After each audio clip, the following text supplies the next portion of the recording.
자, 안녕들 하세요. 이래서 합법적으로 쉬는 시간 좀 더 가졌습니다. 날씨가 많이 풀려졌죠? 이제 다음 주부터 또 엄청 추워진다는데 겁이 나기 시작합니다. 자, 오늘은 배우셔야 될 것이 굉장히 중요한 거죠. 107쪽. 107쪽에 나와 있는 취득세 들어가야 되겠죠. 취득세에서는 대략 몇 문제가 출제가 됩니까? 항상 3문제 정도가 출제가 됩니다. 따라서 취득세 단원에 대해서는요, 처음에 조세총론 넓은 걸 배웠기 때문에 반복되는 용어가 계속 나옵니다. 그래서 오늘은 3문제짜리지만 좀 편하게 여러분이 공부할 수 있을 거예요. 자, 107쪽에 나와 있는 취득세가 있는데, 취득세에 대해서는 제일 먼저 특징에 대해서 공부합니다. 특징이라는 것은 뭐냐 하면은, 특징이라는 것은 앞에서 배웠던 내용을 한 번 더 복습하는 개념이 된다. 이렇게 보시면 되는데, 첫째, 취득세라는 건 국세입니까? 지방세입니까? 그렇죠. 지방세면서 지방자치단체 중에서 제일 높은 사람이 가져간다는 얘기죠. 예를 들어서 강원도 원주시에 아파트를 취득을 했다. 그럼 누가 가져가죠? 강원도에서 가져갑니다. 따라서 취득세는 높은 데서 가져가고, 그럼 원주시가 승질 부리죠. 그럼 우리 뭐 먹고 살라고? 그럼 뭘 받아갑니까? 재산세를 받아가면 되겠죠. 해서 항상 취득세다 그러면 억지로 외우지 마시고 각 지방자치단체 중에서 제일 높은 데서 가져간다. 자, 예를 들면 서울특별시, 강남구 또 나오겠죠. 그럼 여기에서 취득세는 어디서 가져갑니까? 특별시에서 가져가고, 그 다음 강남구에는 뭘 가져갑니까? 재산세를 가져간다. 그래서 서울이다 그러면 특별시세라고 얘기하고요. 또 이런 거 있죠.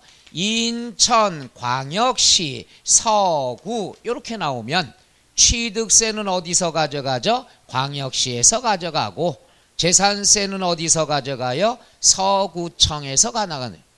따라서 취득세다 그러면 특별시세, 광역시세 또는 뭐라고 그러죠? 도세라 얘기한다.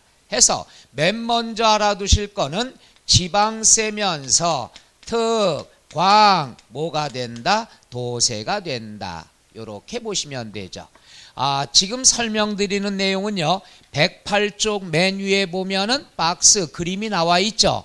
그 내용 중에서 필요한 것들만 추려드리는 거예요. 자, 지방세면서 특광세다. 두 번째, 취득세는요, 목적이 없습니다. 필요한 부서에서 가져다 쓰면 되겠죠. 목적이 없다. 뭐가 되는 거죠? 보통세가 되고, 그 다음 취득세는 취득하는 사람에 대한 신상명세는 의미가 없습니다. 너 취득을 했냐? 그럼 도대체 뭘 취득을 했느냐? 그 취득 물건에 대해서 과세가 된다. 물건에 대해서 과세가 된다. 뭐라고 그러죠? 물세라고 얘기하죠. 그리고 취득세는 취득 행위에 대해서 과세가 된다. 취득 행위에 대해서 과세가 된다. 그래서 뭐라고 그러죠? 행위세라고 얘기합니다. 한번 해보죠. 행위세. 이건 중요한 내용이 아니지만 낯선 용어들이 있어서 정리 한번 간단히 합니다. 3월 달에는 이런 거 다 빼고 할 거예요. 그 다음에 이분이 앞에 앉으셔서 매번 좀 이따 갈게. 매번 고생하십니다. 이 앞동네. 이분이 요번에 아파트를 하나 장만하셨어요. 얼마짜리? 100억짜리. 뭘 그 정도 가지고, 그 정도 돼야 아파트죠. 그죠? 이분은 100억짜리 아파트 사셨어요. 그럼 주변 지인분들에게 자랑하죠. 그럼 주변 분들이 뭐라고 그래요? 그렇게 큰 아파트 사본 적이 없어서 지인들도 놀래고 있어요 지금. 만약에 우리 반장님 사셨어요. 주변 사람 지인분들한테 자랑합니다. 그럼 주변 분들이 뭐라고 할까요? 예상을 한다면. 죄송합니다. 너무 100억 오늘로 수정하겠습니다. 100억이라서 다들 황당한 것 같아요. 이번에 상가 건물 한 30억짜리. 상가 건물 30 됐어요? 그 정도면? 알았어요. 10억짜리 상가 건물 사셨어요. 그럼 주변 분들한테 자랑하면 주변 분들이 뭐라고 어떤 얘기들 할까요? 반장님이 더 친구분들이 없으신가 보다. 우리 이렇게 막히죠 오늘? 주변 내가 듣고 싶은 얘기는요. 이렇게 자랑하면 주변 사람들이 뭐라고 그러죠? 세금 많이 된다. 주변 분들 이렇게 삭막하셔야 다들. 어떤 분은 가니까 또 이런 얘기해요. 주변 분들이 한턱 쏴. 따뜻 이런 얘기 한다고 그러고. 또 지금은 또 여기는 세금 많이 내겠다. 제가 듣고 싶은 건 어우 능력 대단한데 이 소리 안 하나요? 내 생각이에요? 그래야지 수업이 매끈하게 되는데 세금 많이 내겠네 뭐 하대 한턱 쏴 너 돈 어디서 생겼어 이런 얘기 나오면 그 다음 수업이 안 되거든요. 그러니까 NG 다시 하고 다시 질문할게요. 반장님 그 주변 사람들이 뭐라고 그래요? 그렇죠. 능력이 있네. 능력 참 이게 정상적인 능력이 있다 그러면 당신은 취득세를 납부할 능력이 있구나. 그 능력에 대해서 과세한다. 그래서 이걸 뭐라고 그러냐? 응능과세라 얘기한다는 것.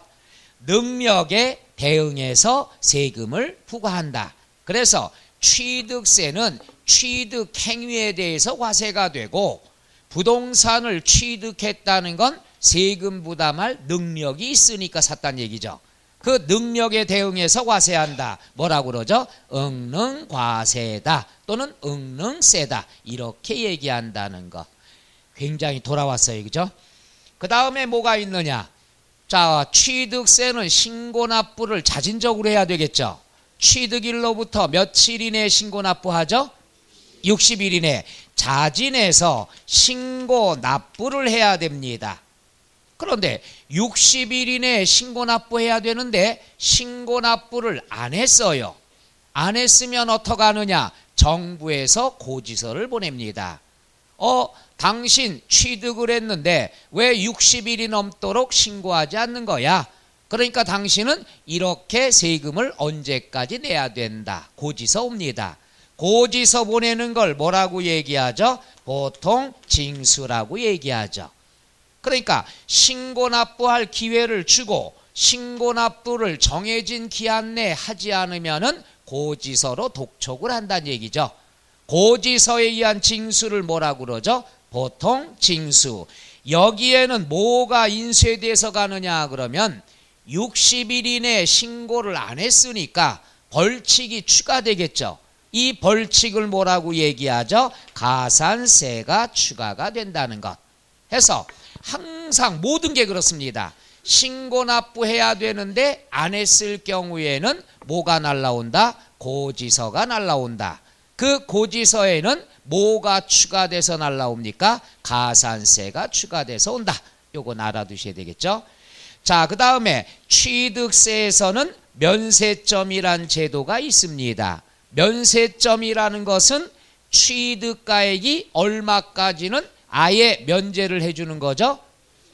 50만 원이 되죠. 그래서 취득가액이 50만 원 이하면은 취득세가 어떻게 된다? 면제가 된다. 기억나요? 그 다음에 부가세라는 걸 배웠습니다. 부가세라는 건 독립세가 취득세죠. 여기에 쫓아다니는 세금을 부가세라고 그러죠. 쫓아다니는 세금은 두 개가 있습니다.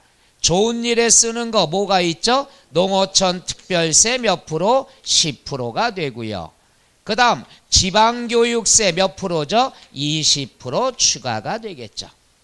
그리고 자주 나오진 않습니다만은 세금을 감면을 해줄 수가 있죠. 감면 깎아줄게. 깎아준 대신에 좋은 일에 돈 좀 내놔라. 좋은 일에 돈 좀 내놔라. 어디에? 농어촌 특별세 몇 프로? 20% 된다. 요 특징이 교재에서는 맨 앞에 나오고 맨 뒤에 나옵니다. 한꺼번에 공부하시면 되겠죠. 그래서 여기에서 이론들이 자주 출제가 된다는 것. 끝. 해서 맨 처음에 배우는 게 특징에 관한 겁니다. 요 내용은 108쪽에 나와 있는 박스 나와 있죠. 그 내용들을 얘기합니다. 여기까지 이해 가세요? 지난 시간에 배웠던 용어들이 반복되는 게 몇 개가 있죠. 이렇게 계속 반복이 되는 겁니다. 그 다음 108쪽 2절에 되면 과세 대상물이 나와 있죠. 과세 대상, 요것도 시험에 자주 나오는데, 과세 대상이다 그러면 세금을 부과하는 물건, 대상을 얘기하죠. 요거는요 따로 공부하실 필요가 없습니다. 출제되는 게 항상 뻔하기 때문에. 한번 나눠볼까요? 자, 그럼 과세 대상이다 그러면 첫째 부동산으로 한번 나눠볼까요? 그럼 부동산 민법에서 배웠죠? 어떤 것들이 있죠? 부동산? 토지, 건축물. 무슨 소리가 많이 들렸는데 왜 두 개 하니까 조용히야. 그 밖에 이렇게 나가요? 거기에다 그래 뭐? 그렇죠, 임목. 임목이 꼭 앞에는 등기된 임목 이렇게 배우셨죠? 내가 잘못했어요. 세법만 물어볼 걸 다른 거 물어봤으면 이따가 공시법도 물어보려고 그랬는데 오늘은 그냥 세법만 할게요. 부동산이다 그러면 토지, 건축물, 그 다음 등기된 임목이라고 나오는데, 타법과 세법은 조금 차이가 있습니다. 민법은 부동산이다 그러면 등기된 임목을 얘기하는데, 세법상에는 등기 등록 여부와는 관계가 없습니다.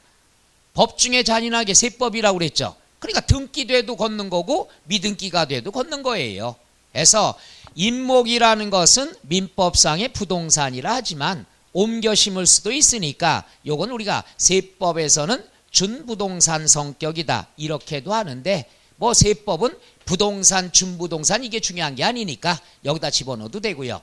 그 다음에 준부동산, 부동산은 아니지만 부동산 성격에 해당하는 것들이죠. 움직이는 것들 4개가 있습니다. 첫째 뭐가 있죠? 차량. 두 번째 뭐가 있죠? 기계장비. 그 다음 뭐가 있죠? 항공기. 그 다음 뭐가 있죠? 선박이 있는데, 선박은 항상 얘랑 같이 알아두세요. 주문을 받아서 생산인데 배는 생산한다는 말 잘 안 하죠. 건조라는 표현을 씁니다. 따라서 선박은 주문을 받아 건조하는 선박이다. 항상 같이 공부하면 됩니다. 세법. 요걸 이제 준부동산이다. 시험과는 관계가 없습니다. 다 쓰셨어요? 고생하셨어요. 다 의미 없어요. 이건 시험에 그렇게 특별한 주의될 게 없고, 요게 포인트죠. 요거 권리. 시험에 나오면은 이것이 집중적으로 나옵니다. 해보죠. 권리는 무궁무진합니다. 엄청나게 나옵니다. 이 중에서 취득세가 부과되는 권리는 딱 2개뿐이 없습니다. 딱 2개. 권리 2개뿐이 없어요. 하나는 광어권이 있고 또 하나는 어권이 있습니다. 따라서 여러분이 권리다 그러면 무조건 따라해보세요. 광어 2개뿐이 없어요. 그러니까 여러분 광어회 좋아하세요? 시험 볼 때까지는 앞으로 회는 우럭 이런 거 드시지 말고 광어만 드세요. 그리고 여러분이 돈을 내요. 광어 드시고 나올 때 돈 내요? 그냥 나와요? 그쵸? 돈 내요. 여러분이 내야 돼. 그래서 돈을 낼 때 이것은 요리값이 아니다. 식대가 아니다. 뭘 납부하는 거다? 취득세를 내는 거다. 남이 사주는 건 먹지 마요. 공짜인지 항상 오해하니까. 그래서 권리는 무조건 2개뿐이 없어요. 광어. 그러니까 시험에 굉장히 많은 것들을 여기서 뽑아낼 수가 있다는 얘기죠. 과거에 따진다면 뭐가 많이 나왔냐? 과거에는 특허권이 많이 나왔어요. 왠지 특허권 사면 취득세 낼 것 같아요. 권리 들었으니까. 그 다음 뭐가 많이 나왔냐? 부동산 임차권. 얘도 권리고 얘도 권리예요. 이게 과거에 많이 나왔던 겁니다. 따라서 이런 권리들은 취득세 의무가 있다 없다? 없다. 그러니까 얘들까지 공부할 필요는 없지만 과거에 기출문제로 많이 나왔기 때문에 한번 정리해 드립니다. 그 다음 과거에는 잘 안 나왔지만 얘들은 너무나 과거에 많이 나왔어요.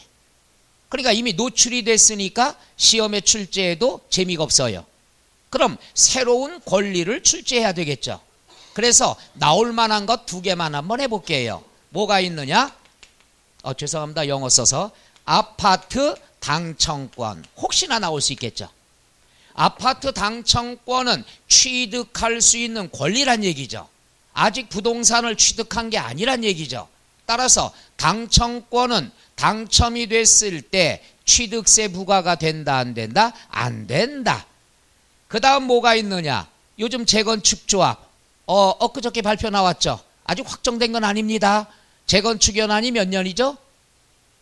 그렇죠. 옛날엔 40년이었어요. 그게 딱 30년 개정됐어요. 이게 다시 40년으로 개정될 움직임이 있습니다. 그래서 지금 주변에 저한테 전화 오는 사람도 미치겠대요. 그냥 좀만 더 참으면 된다.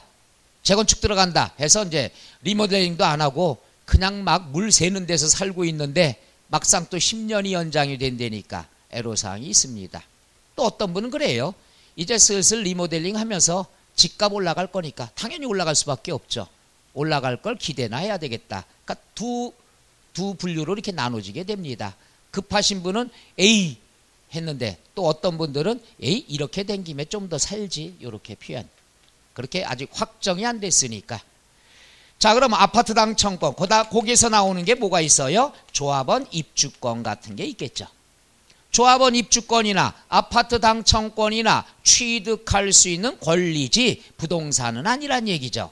따라서 취득세 의무는 있다 없다? 없다가 돼요. 그런데 왜 이걸 헷갈리게 더 설명하느냐? 요 놈 때문에. 요 놈은요, 취득할 때는 취득세는 부과가 되지 않지만은 여기에 피를 받아서 프리미엄을 받아가지고 양도를 하게 되면 뭘 내야 되죠? 양도소득세는 과세가 된다는 얘기죠. 따라서 나중에 양도소득세 배울 때 요걸 배운단 말이에요. 그러니까 이름이 익숙하게 된다는 얘기죠. 그래서 섞어 놓으면 헷갈릴 수가 있어서 미리 얘기합니다. 얘와 얘는 부동산이 아니라 부동산을 취득할 수 있는 권리란 얘기죠. 취득할 수 있는 권리는 취득세 안 내는 거예요. 부동산을 취득해야 취득세 내는 거죠. 따라서 요 네 가지가 나오는 건 다 무시하란 얘기죠. 근데 여기서 이렇게 강조를 했는데 시험 보러 가서 섞어 놓으면 그놈이 그놈 같으니까 이건 특별하게 양도소득세에서 요건 설명할 거니까 오늘 알아두실 것, 취득세를 납부할 수 있는 권리는 딱 두 개뿐이 없다. 뭐뿐이 없다? 광어뿐이 없다. 그렇죠? 오늘 주말이니까 한번 갔다 오세요. 가족이랑 해서 광어 드시면서 돈 나가니까 속상하죠. 그렇지만 마음 편하게 세금 냈다. 뭘 냈다? 취득세. 따라서 과세 대상 중에서는 권리에 대해서만 중요합니다. 나머지 것들은 간단하니까. 그 다음 마지막 얘도 공부할 필요는 없죠. 회원권이 있죠. 회원권. 회원들만 전용해서 사용할 수 있는 권리, 줄여서 뭐가 되죠? 회원권이 되는데 얘는 공부할 거 없어요. 회원권이란 말이 꼭 주어지니까. 어떤 것들이 있을까요? 골프 회원권이 있죠. 그 다음 콘도미니엄 회원권. 그 다음 뭐가 있죠? 승마 회원권. 그 다음에 종합체육시설 이용 회원권. 마지막으로 요트 회원권. 요 정도만 하시면 되니까 얘들은 회원권이란 말이 꼭 들어가니까 취득세 낸다. 그럼 얘는 부동산이니까 취득세 낸다.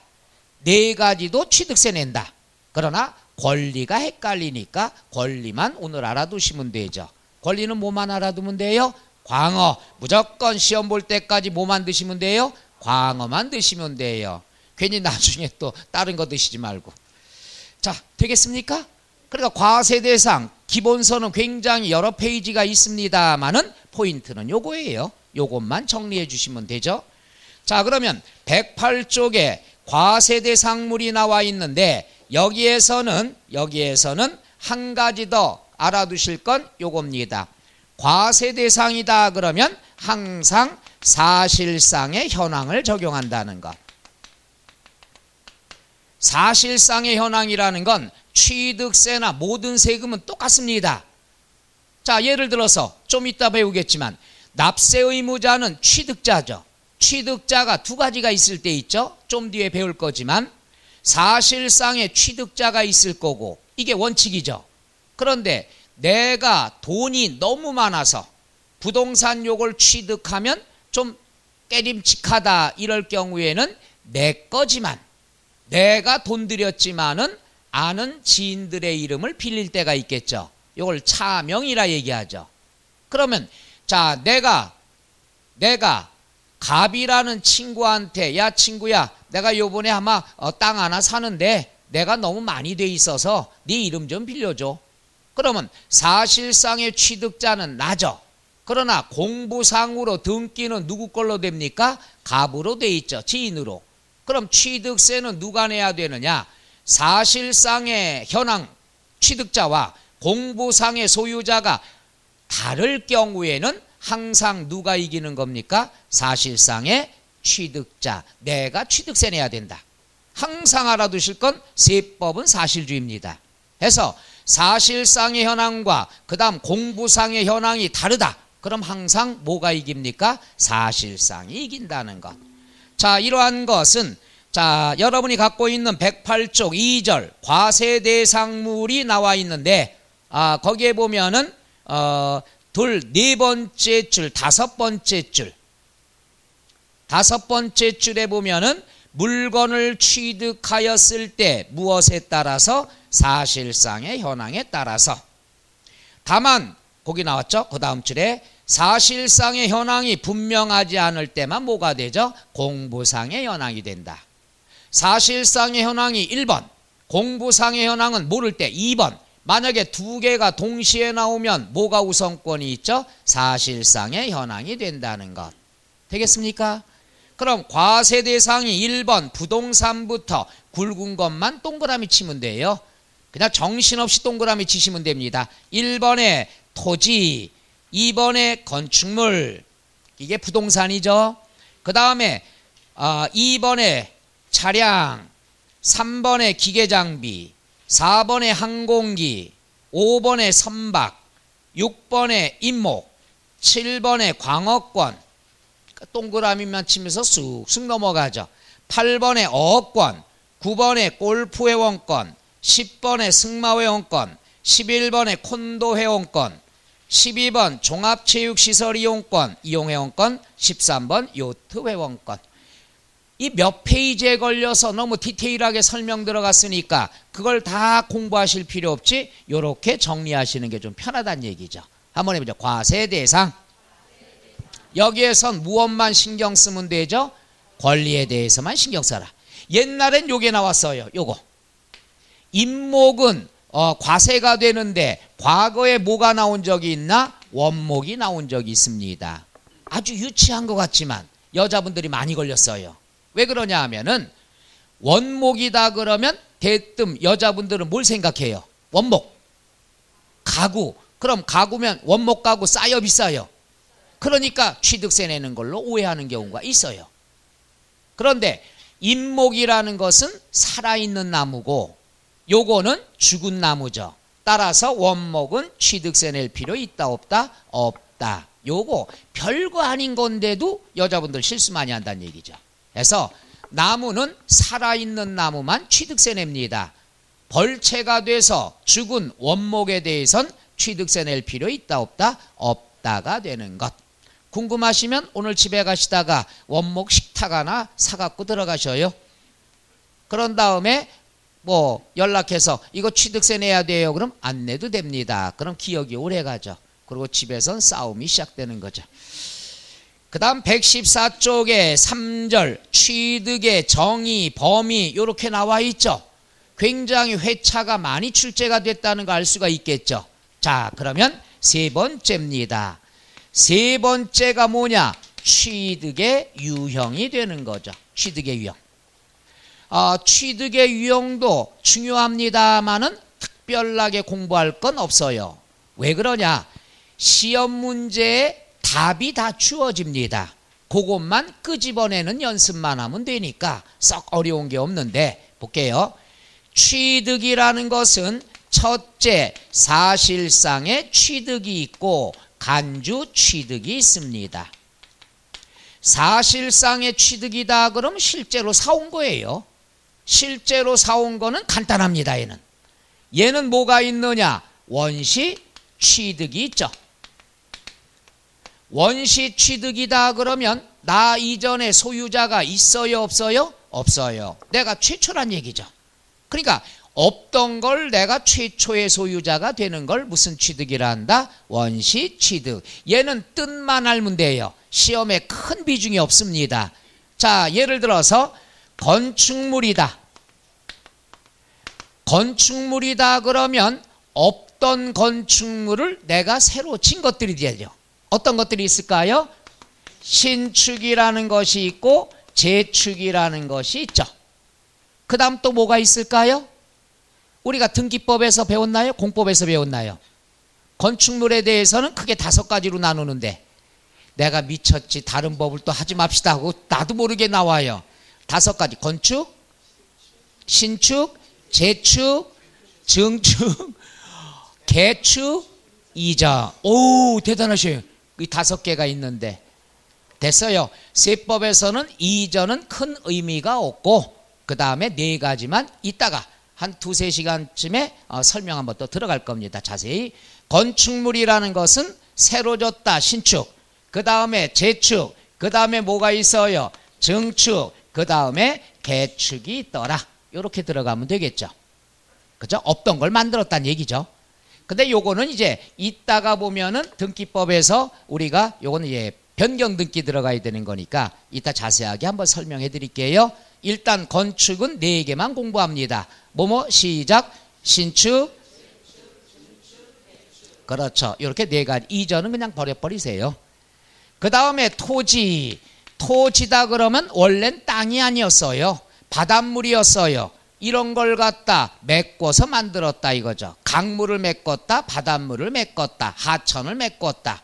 따라서 여기는 매립이라든가 뭐가 있죠? 간척이라는 게 있겠죠.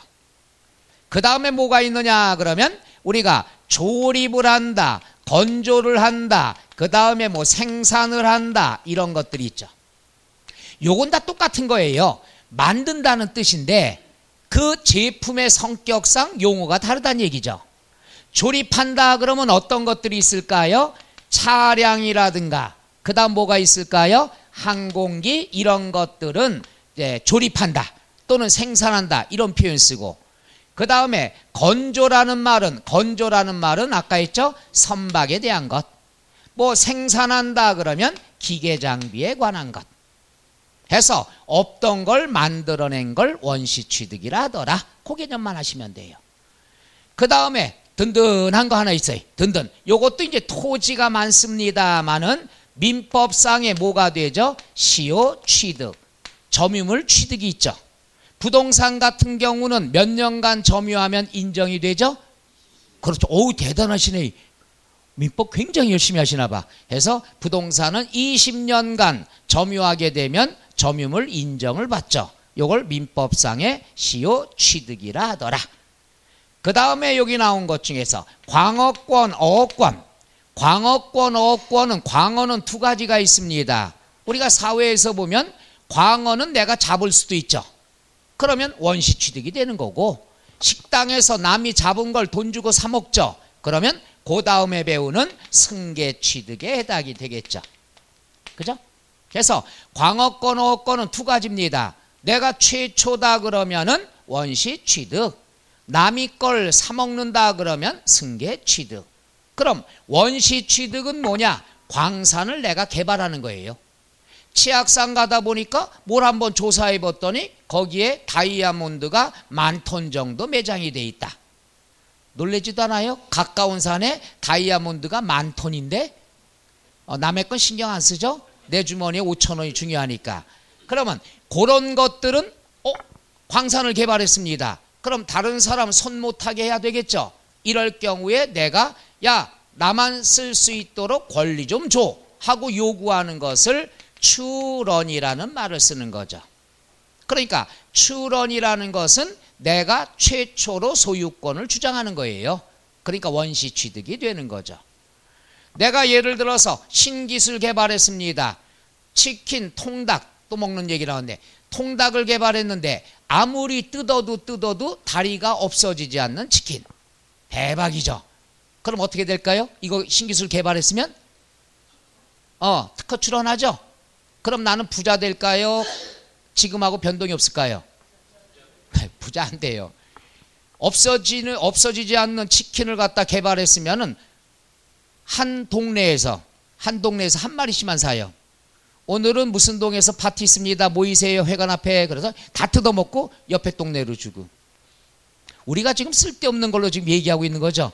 그러니까 그런 것들은 도움이 하나도 안 돼요. 하나만 사니까. 아프리카 같은 데는 한 마리만 수입하겠죠. 그리고 1년 내내 돌아가면서 먹으니까 그런 건 개발해봐야 소용이 없죠. 이게 추런이라고 합니다. 또 내가 양식장을 하고 싶은데 이 지역이 청정지역이에요. 아무도 하지 않았어요. 그럼 내가 소유권 주장을 할 수가 있겠죠. 이런 걸 추런이라 합니다. 추런이라는 것은 최초로 소유권을 주장하는 것. 따라서 우리가 권리를 주장하는 것. 그래서 이건 원시 취득이다. 얘는 뜻만 알면 되는 거예요. 뜻만 알면 돼요. 그 다음 두 번째, 승계 취득이라는 건 두 가지 있죠. 유상이냐 무상이냐. 승계 취득은 남의 걸 가져오는 거죠.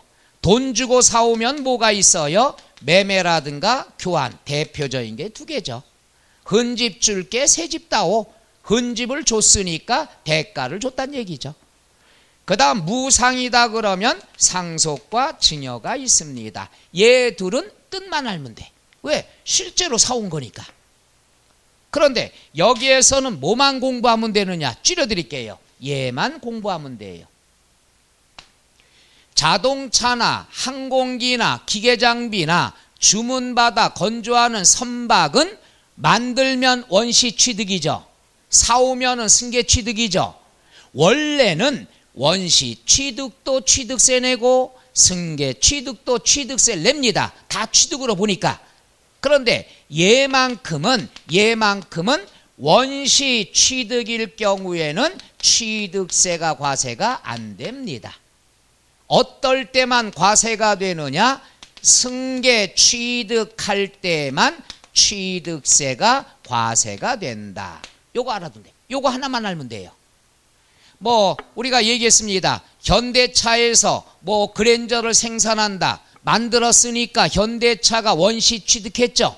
취득세를 부담시키면 차 가격이 올라가겠죠. 그럼 소비자만 고생이 심하죠. 그리고 또 현대차도 부담돼서 자동차 생산 안 할 거란 얘기죠. 따라서 자동차를 생산하는 회사는 원시 취득에는 해당이 되지만은 취득세 낼 필요 있다 없다? 없다. 어떨 때만 과세가 된다? 승계 취득만 과세가 된다. 꼭 알아두시면 되죠. 그래서 자동차는 현대차에서 과세가 되는 게 아니라 차량을 구매하는 소비자 여러분들이 취득세 낸다는 얘기죠.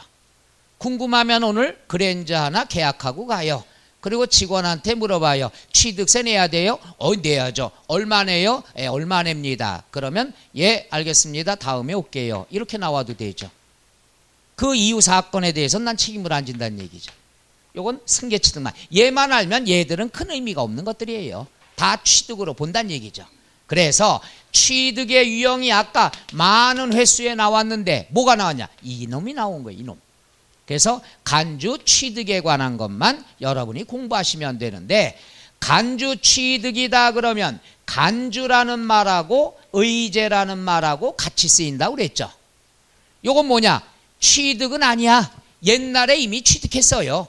옛날에 사서 취득세 냈는데 이번에 가액이 증가가 됐어요. 가격이 늘어났어. 가격이 늘어난 만큼 취득으로 간주한다는 얘기죠. 그러니까 세법이 잔인한 거죠. 옛날에 사왔을 때 취득세 냈어요. 이번에 가격이 왕창 올라갔어요. 올라간 것만큼 새로운 취득으로 간주가 된다. 그래서 무슨 취득이 되죠? 간주 취득이 돼요. 근데 이거 착각하면 안 되죠. 가액이 증가했다고 무조건 취득으로 간주되느냐? 아니에요. 자, 내가 작년에 아파트 하나 샀는데 1억에 샀어요. 올해 아파트 시세가 올라서 1억 500만 원 가요. 500만 원 올랐어요. 야, 500만 원 올랐으니까 취득세 내려간다. 이건 안 된다는 얘기죠. 가액이 증가가 됐는데 증가가 된 사건들이 있다는 얘기죠. 그 사건이 있어서 가액이 증가될 때만 세금 내란 얘기죠. 여기에 대해서는 간단하게 네 가지만 해드릴게요. 첫째, 건축물에 개수가 있죠. 자, 한번 해보죠. 개수. 개수도 다른 과목에서 배웠으니까 한번 물어볼게요. 개수가 뭐죠? 수고하셨습니다. 요건 건축법상의 대수선을 얘기하죠. 건축법상의 대수선. 크게 뜯어 고친 거. 두 번째는 뭐냐? 딸린 시설물. 딸린 시설물을 취득을 했을 때. 요건 어떤 딸린 시설물이란 표현하죠. 요건 어떤 거죠? 여기까지 올라오는데 여러분 힘들어서 6층이니까 뭘 타고 왔죠? 여기가 처음에 엘리베이터 없었대요. 썰이에요. 있었지만 오늘만큼 없었던 거예요. 과거에 없었는데 불편하기 때문에 엘리베이터를 5천만 원 들여서 설치를 했습니다. 딸린 시설물이죠. 이런 것들을 취득을 했을 때도 개수로 봅니다. 그럼 그만큼 건축물이 좋아졌죠. 건축물의 가액이 증가되겠죠. 이런 것들도 우리가 취득으로 간주가 된다. 그러니까 딸린 시설물들은 여러 개가 있죠. 엘리베이터라든가 또 에스컬레이터라든가 발전시설을 갖췄다든가 이런 것들이 대부분이 딸린 시설물, 개수로 들어간다. 개수로 인해서 가액이 증가됐을 때만 취득으로 간주한다는 얘기죠. 한번 해보자. 개수. 그 다음 뭐가 있냐? 차량, 기계, 선박. 요거의 종류를 변경을 합니다. 종류를 변경을 했으면 당연히 가액이 증가되고, 가액이 증가되면 취득으로 본다 안 본다? 본다가 되는 거죠. 그 다음에 뭐가 있느냐? 가장 많이 나오는 토지의 지목 변경. 토지를 지목 변경하면 이건 부동산의 로또라고 그랬죠. 내가 농지 갖고 있습니다. 3.3제곱미터당 뭐 한 10,000원이에요. 이것이 뭐 택지로 개발이 됐다 그러면 10만 원 이상 넘어갈 수 있겠죠. 그러니까 지목 변경으로 인해서 가액이 증가되면 증가된 것만큼 취득으로 본다 안 본다? 본다. 이게 간주 취득이죠. 마지막은 오늘 여러분이 기절할 게 하나 있는데 요겁니다. 과점주주라는 말. 오늘 요거를 좀 많이 할 거예요. 한번 해보죠. 과점주주. 하도 어려운 거라고 그래서 인문과정에는 생략을 했습니다. 1월달 과정에 배우는데 과점주주 출제 가능성도 높습니다. 난이도 최상입니다. 페이지 수도 굉장히 많아요. 요걸 여러분한테 이따가 2줄로 요약을 해드릴게요. 그러면 굉장히 간단하게 끝나는데 노노노 이해가 된다면. 그래서 과점주주는 뭐냐? 주식을 갖고 있는 사람을 주주라고 그러죠. 과점이라는 건 독과점입니다. 요거는 100분의 50을 초과해서 소유하는 주주를 뭐라고 그러죠? 과점주주다. 50% 초과하는 거예요. 50% 초과 이상이 아닙니다. 50%까지는 과점주주라는 말을 쓸 수 있다 없다? 없다. 51%부터 과점주주가 되고요.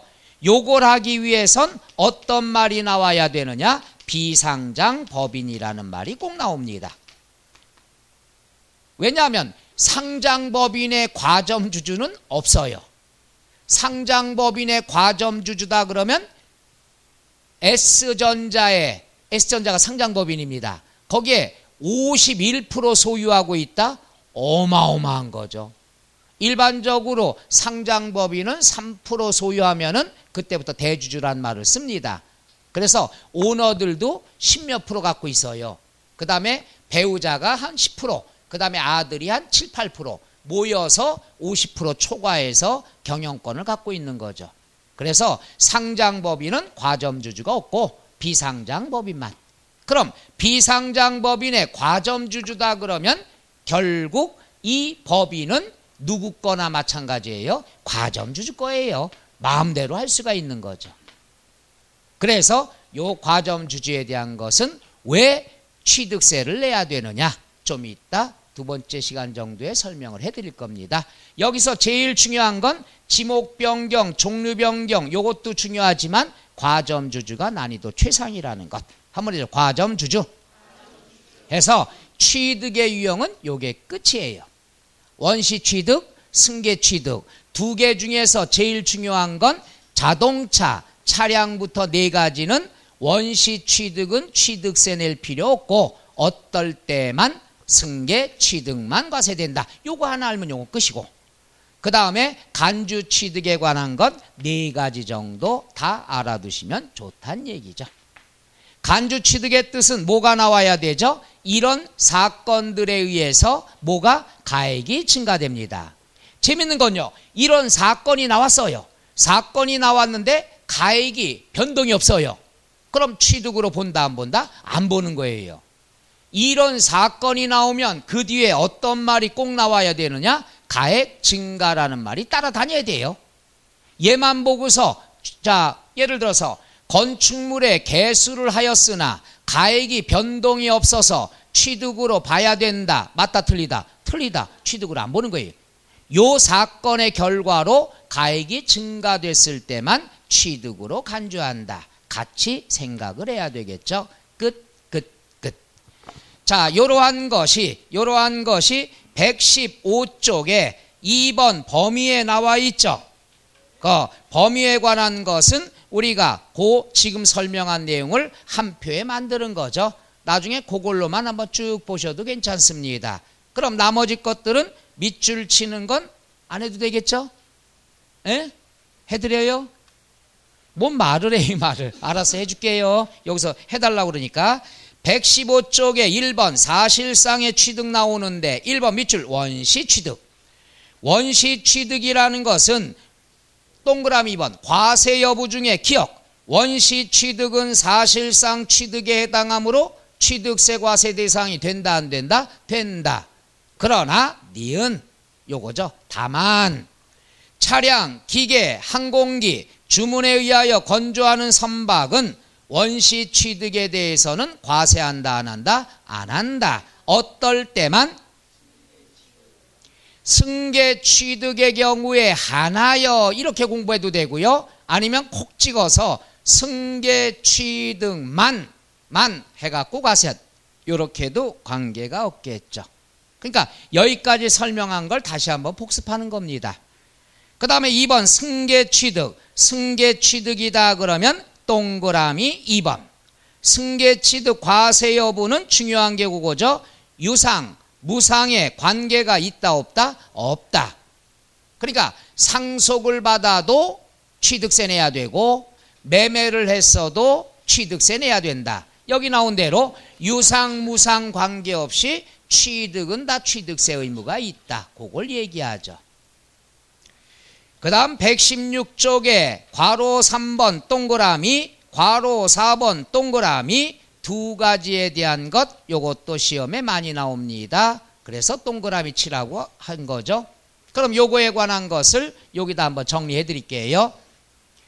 자, 배우자와 직계 좀비속이라고 나왔는데요.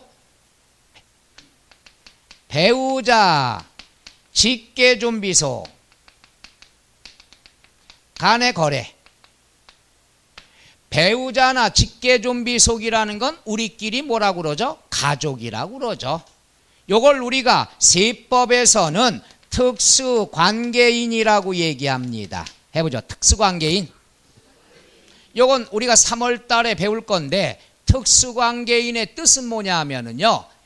내가 주는 돈에 의해서 생계를 꾸려나가는 사람은 다 나의 특수관계인이 되는 거예요. 그럼 한 가족이 뭐 패밀리가 처음 되겠죠.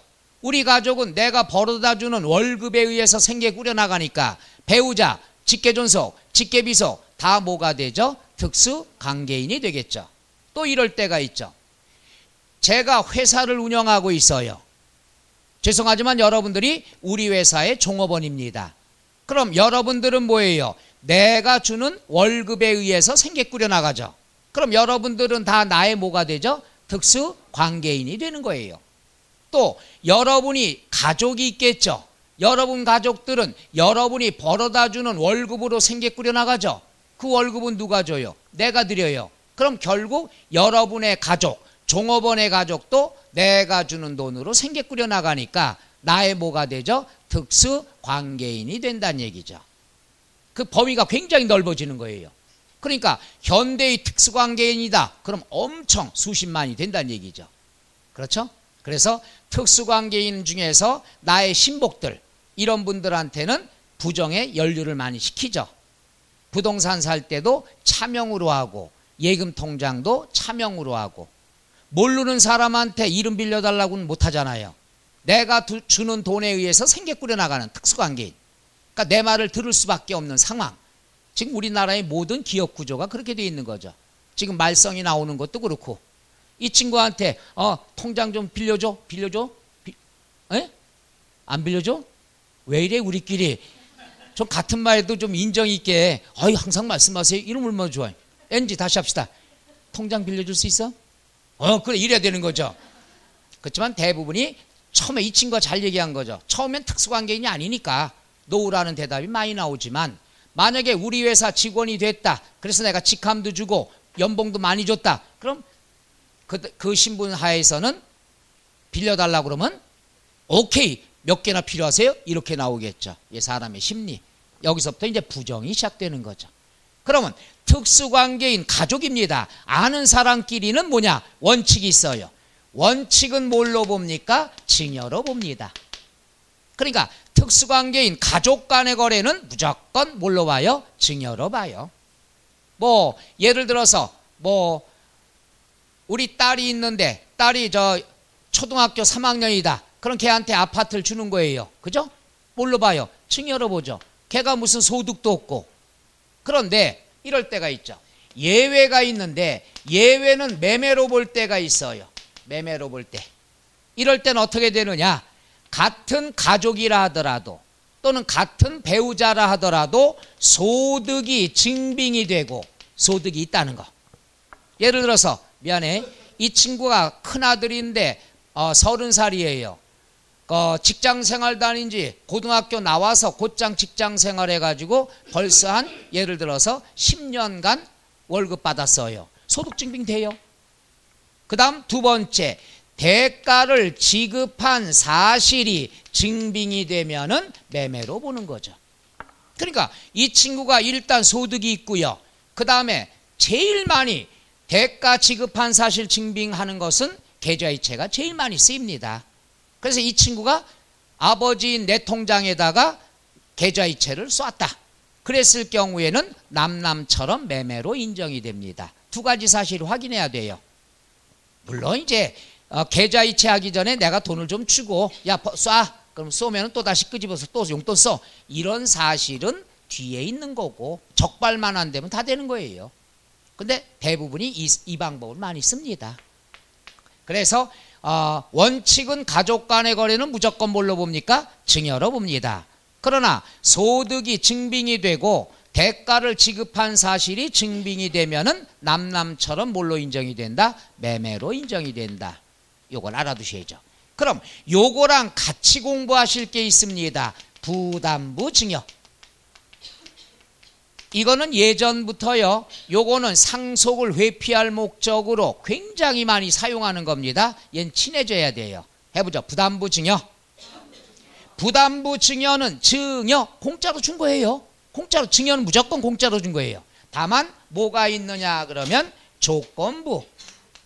조건부. 뭘 조건부냐? 채무를 부담한다는 조건부로 공짜로 주는 거. 그러니까 내 빚을 떠안는 조건으로 주는 게 부담부 증여가 되겠죠. 요건 뭐냐 하면은 갑이라는 사람이 상가 건물 10억짜리가 있습니다. 이걸 장남한테 증여를 하면은 증여세 부담이 큽니다. 우리가 상속세와 증여세는 최대 세율이 50%입니다. 똑같은 것 같지만 증여세 세율이 제일 비쌉니다. 왜냐? 똑같은 50% 세율이지만 상속은 공제를 많이 해줘요. 갑자기 돌아가셨으니까. 그러니까 실제로 과표가 적어집니다. 근데 증여는 공제를 거의 안 해줘요. 이건 살아생전에 계획적으로 주는 거니까. 그래서 세법에서 증여의 정의는 뭐냐? 상속을 회피할 목적으로 행해지는 부정행위다. 이렇게 보는 거예요. 그래서 세금을 많이 걷습니다. 그러면 10억짜리 주면 다 세금으로 뺏기니까 이 중에 5억에 대한 것을 은행에서 대출을 받습니다. 은행에서 대출을 받고서 장남한테 주는 거예요. 야, 장남아, 10억짜리 건물 너 줄게. 그런데 5억의 은행 대출이 있으니까 네가 좀 갚어. 그럼 결국 증여는 얼마만 되는 거죠? 5억만 되는 거죠. 요 부담부 증여가 실무에서 많이 쓰입니다. 그래서 부담부 증여다 그랬으면 원칙은 뭐가 됩니까? 증여가 돼요. 똑같아요. 근데 예외로는 뭐냐? 채무 인수한 부분. 채무 인수한 부분은 뭘로 봅니까? 매매로 보는 거예요. 빚을 인수했으면 장남이 요걸 갚아야 되겠죠. 그러니까 요거 주고 산 거예요. 10억짜리를 5억 주고 산 거예요. 그러니까 5억은 매매로 보고 나머지 5억은 뭘로 본다? 증여로 본다는 거. 그런 다음에 장남이 설날에 오면은 빳빳한 5만 원짜리로 해서 큰애가 세배하면 알았어 500만 원. 둘째가 세배하면 빳빳한 걸로 여기 1000만 원. 이 표정은 뭐예요? 남들은 좋잖아요. 남들은 설날이 되면 1000원짜리 새돈, 5000원짜리 새돈, 만원짜리 새돈 바꾸지만 5만원짜리 그 100장 해봐 요것뿐이 안 되거든요. 세뱃돈이다 그러고 주는 거예요. 쉬어볼 생각도 없어요. 그죠? 그렇게 주면 돼요. 다만 그렇게 주면은 갑이라는 분은 오랫동안 사셔야 돼요. 왜냐? 금방 돌아가시면 이 돈에 대한 출처를 조사합니다. 그러니까 내가 돌아가시기 전에 몇 년 이내에 사망을 양도했다. 그럼 양도한 대금 중에 최소한 80%는 갖고 있어야 돼요. 그게 없다. 그럼 증여로 봅니다. 그렇기 때문에 세금을 다 토해내야 돼요. 그러니까 오랫동안 살아계셔야 최소한 요러고 10년 이상은 살아계셔야 증여에 대한 상속에 대한 위험이 없어집니다. 좋잖아요. 지금 교육시간이죠. 절대로 그러면 안 됩니다. 하지만은 실제로 돌아서서 현찰로 조금씩 주면 된다는 얘기죠. 이런 것도 절세의 한 방법. 요걸 물려주신다면. 그런데 부담부 증여랑 얘랑 따로 설명할 거 없어요. 얘랑은 똑같은 거예요. 왜냐하면은 부담부 증여는 증여죠. 증여는 아는 사람한테 줘요? 모르는 사람한테 줘요? 아는 사람한테 주죠. 지나가는 사람한테 야, 내 10억짜리 있는데 은행 대출 5억 받았거든. 요 10억짜리 너 빚만 갚아줘. 그럼 줄게. 이래요? 없단 얘기죠. 그렇기 때문에 요거와 요거는 같이 공부하면 편하다는 얘기죠. 부담부 증여라는 것도 증여인데 모르는 사람한테는 안 줘요. 아는 사람한테 주죠. 그러니까 특수관계인 나를 아는 사람한테 주죠. 우리 종업원 중에서 충성도가 높은 사람한테 이런 방법으로 편법 증여를 한다든가 이런 것들이 되겠죠. 뭐 편법이라고는 할 수는 없네요. 법상으로는 적법하죠. 그러니까 도의적인 책임이 있는 거죠. 같이 공부하면 돼요. 한번 해보자. 부담부 증여. 부담부 증여 뜻 이해가요? 야, 내가 공짜로 줄게. 대신에 내 채무 좀 네가 갚아줘 라는 조건부로 증여가 됩니다. 특히 요거는 아는 사람끼리 많이 일어납니다. 대부분이 가족들, 지인들 사이에서 많이 일어납니다. 친한 사람하고도 이런 거 많이 합니다. 한 다음에 어떻게 해요? 나중에 요거 뺏기는 경우도 있습니다. 소송 들어가고요. 왜? 요걸 예를 들어서 을이라는 사람이 이 사람이 힘들어요. 뭐 공직 생활하거나 어떤 부정자금 받았을 때 이 돈을 관리할 사람이 필요하죠. 그래서 친한 친구 뭐 15년 직이 막 나오잖아요. 뭐 의미 없습니다. 돈 앞에서는 15년이든 30년 직이든 세상이 변했죠. 그래서 이 사람 줘요. 그런 다음에 편법이 일어난 거죠. 그런 다음에 나중에 일정 기간 지나고 공직을 탈퇴하고 나서 요걸 이제 자기 걸로 돌리려고 그러면 이 사람이 어때요? 너무 아까운 거예요. 왜 아까우냐면 돈도 돈이지만 주변에서는 저 건물 사장님이야 건물 주인이야 막 올려줬는데 나중에 그게 자기 거 아니라고 들통나고 뺏겨봐요. 거기서 오는 자존감 이런 것들이 있죠. 남자들은 주변에서 이게 뭐 10억짜리지만 100억짜리다 했을 때 그랬을 때 주변에서 야 저분이요 저 건물 저 사장님이셔.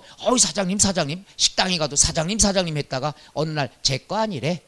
이럴 때 오는 자존감은 굉장히 큽니다. 남자들은 뭐에 다? 그죠? 명예 이런 거죠. 돈은 아니고. 왜 이렇게 오늘따라 반응돼? 그래요.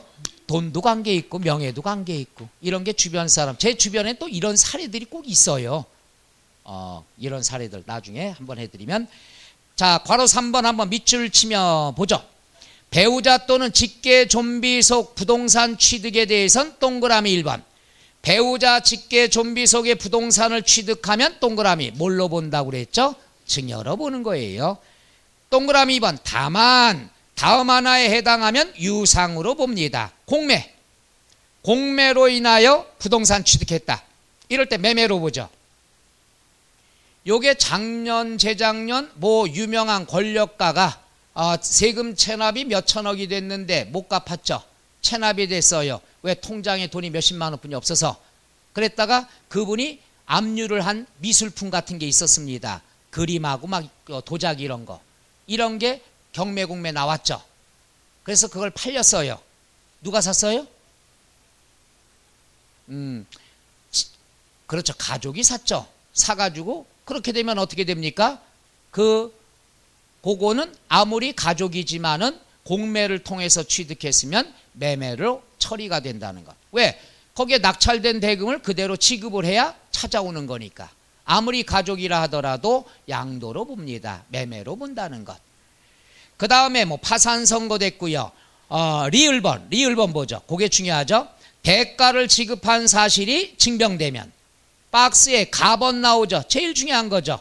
취득자의 소득이 어떻게 된다? 증명이 되면은 아무리 가족이라 하더라도 뭘로 봅니까? 매매로 본다는 거. 그러니까 요거 설명한 내용이 그대로 나와 있다는 얘기죠. 포인트는 요겁니다.